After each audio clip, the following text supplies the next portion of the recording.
이기선 사무의 쉬운 성경 이야기, 오늘은 사무엘 상에 대해서 나누도록 하겠습니다.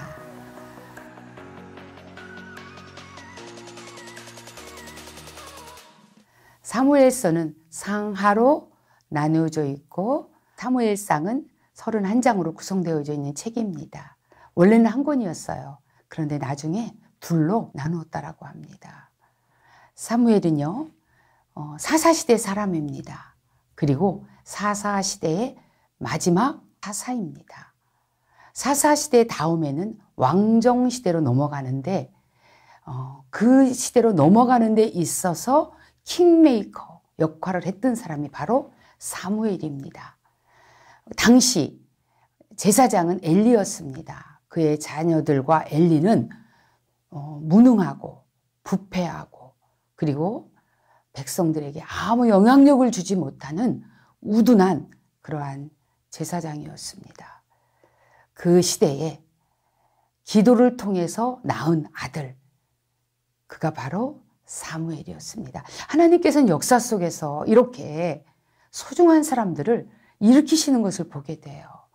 여호수아 시대 이후로 정말 나라에 족적을 남길 만한 한 선지자, 사사를 일으킨 것인데 그가 바로 저는 사무엘이라고 생각이 되어집니다. 사무엘서는요, 매우 중요한 3명의 인물이 나옵니다. 첫째는 사무엘이고요. 두 번째는 사울왕입니다. 그리고 세 번째는 다윗왕에 대한 이야기로 마칩니다. 자, 그러면 첫 번째, 사무엘은요, 1장부터 7장까지 사무엘에 대한 이야기가 나옵니다. 그의 탄생비와 어머니의 기도, 서원기도 통해서 태어난 아들이고요. 그리고 그가 어릴 시절에 엘리도 듣지 못하는 하나님의 음성을 듣는 일이 일어나고요. 그 음성 중에 하나가 엘리 제사장의 가정에 대한 몰락을 예언하는 하나님의 음성에 대한 이야기가 나옵니다. 그리고 두 번째로 사울왕에 대한 이야기가 나오죠. 그것은 8장부터 15장까지입니다. 백성들이 왕을 구합니다. 우리에게도 왕을 주세요. 이웃나라는 왕이 있는데 왜 우리에게는 왕이 없냐며 왕을 구할 때 하나님이 허락하세요. 그래서 사무엘을 통해서 왕을 주시는데 그 사람이 누구냐면 그때 기름 부음 받은 사람이 사울이라는 사람이었어요. 그래서 그는 왕으로서의 기름 부음을 받게 됩니다. 그는 외모가 매우 수려했고 준수했고 멋진 사람이었어요. 그러나 외모와 달리 그의 마음은 너무나 허약했습니다. 그리고 그의 마음엔 두려움도 많았고 열등의식도 많았고 피의식도 많았던 사람인 것 같아요. 그리고 하나님 말씀에 왕으로서 순종해야 될 영역들을 불순종함을 통해서 하나님으로부터 버림을 받게 됩니다. 그때 다시 사무엘에게 하나님께서 말씀하십니다. 두 번째 왕에 대해서 기름 부을 것을 말씀하시면서 다윗 왕에게 기름 붓도록 하십니다. 어린 목동이었던 그가 어린 시절에 왕으로서 기름을 붓습니다. 그런데요, 그 이야기가 다윗 왕의 이야기가 16장부터 31장까지의 이야기라고 볼 수가 있어요. 자, 그런데요, 16장에 기름 부음 받고요, 17장에 블레셋 사람, 특히 골리앗과의 전투에서 물맷돌 5개로 골리앗을 무너뜨립니다. 백성들이 난리가 났죠. 그래서 사울이 죽인 자는 천천히요, 다윗이 죽은 자는 만만이라면서 막 다윗을 막 높이기 시작합니다. 그 소리를 사울이 듣습니다. 그때부터 다윗을 처단하기로 결정합니다. 그래서 계속 수년 동안 그의 모든 에너지를 다윗을 죽이는데 혈안이 되어서 쫓고 쫓기는 싸움까지 계속되게 됩니다.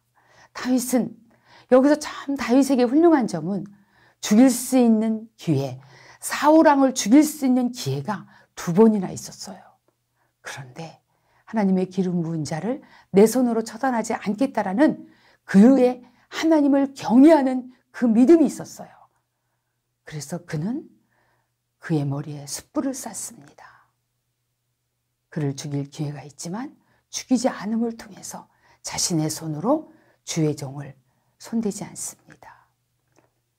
31장에 가면 어떤 일이냐면 마지막 블레스가의 전투에서 사울왕도 죽고 그 아들 요나단도 죽고 다 죽게 되는 것으로 막을 내리게 됩니다. 사무엘상에 있어서의 3명의 중요한 인물들의 인생을 통해서 하나님은 우리에게 무엇을 교훈하실까요?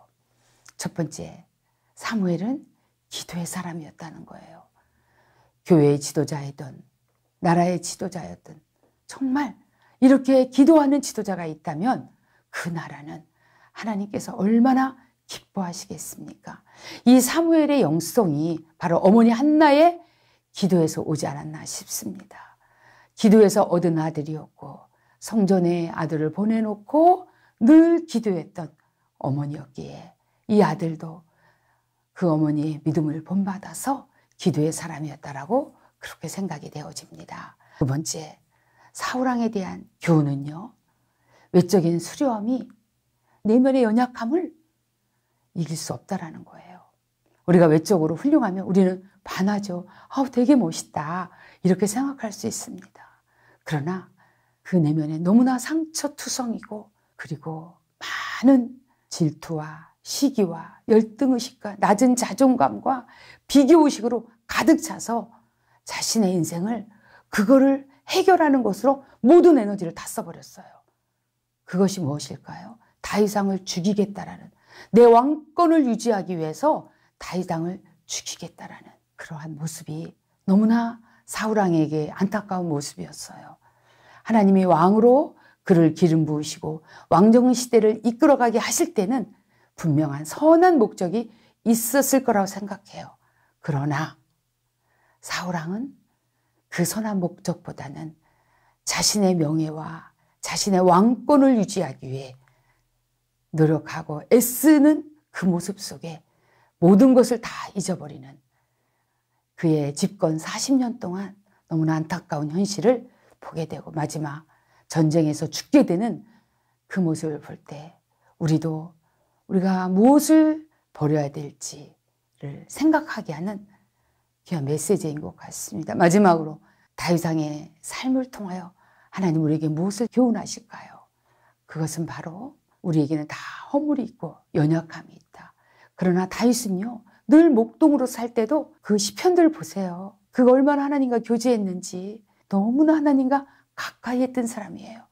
우리가 생각할 때는 그렇게 하나님과 가까이 하는 사람이 왜 이렇게 많은 고난을 겪냐고 라고 할 수 있지 모르겠지만 그가 왕이 되었을 때 사울과 같은 오만함과 불순종보다는 정말 하나님의 사람으로서 겸손하게 국정을 운영하기 위해서 또한 이 땅에서 하나님 나라의 왕국이 무엇인지를 보여주는 샘플링으로서 그가 세워져야 했기에 그 속에 있는 사울적 기질들이 다 빠져나갈 때까지 불신과 오만과 교만과 열등감 이 모든 것들이 다 다룬받을 때까지 하나님은 그를 훈련 가운데 두셨다는 것입니다. 훈련은 힘들지만 결코 나쁜 것이 아닙니다. 훈련은 어렵지만 통과하고 나면 우리에게 아름다운 빛이 주어지는 것입니다. 이 사무엘상을 통해서 3명의 지도자를 통해서 우리에게 어떠한 지도자가 되어야 될지를 그리고 어떠한 신앙이 되어야 될지를 말해주는 좋은 교훈이라고 생각이 되어집니다. 감사합니다.